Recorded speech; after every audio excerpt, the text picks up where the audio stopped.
These are some of the mattresses that we have. Actually, we're quite low on them at the moment. But how much do you value a good night's sleep? For many people on low incomes, buying a bed is a cost they can't afford. There is extensive support for food and fuel costs, but according to charity End Furniture Poverty, 1 in 4 people in England are unable to get help with essential furniture and white goods. One charity in the West Midlands is trying to change this narrative in their local community. Chief Executive of New Starts in Bromsgrove, Marion Kenyon, says furniture needs to play a bigger part of the welfare conversation going forward.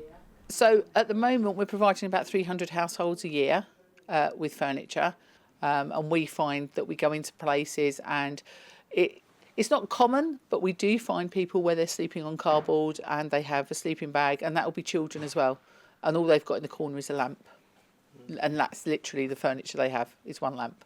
So very much like the private sector, you can have furnished or unfurnished. Having that possibility within the social housing sector would be quite useful, and trying to work with housing associations to sort of look at how they might do that.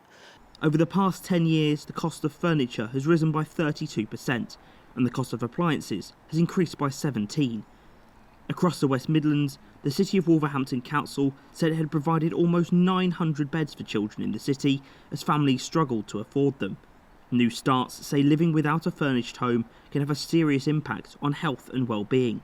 For people who don't have furniture, they're very insecure in their tenancy. So they're sort of thinking to themselves, how can I prove that I live here? And they're frightened that their landlord might take away the tenancy because they haven't got furniture. For other people, not having curtains is a real issue because they don't feel safe. They can't close the curtains, so they don't feel safe. For others, it causes social isolation because they don't invite people into their house because they haven't got furniture.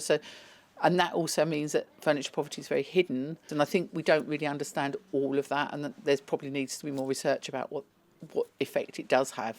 This charity, which relies on donations from the local community, are doing their best to keep up with demand and give some of the most vulnerable people a home with more than just 4 walls.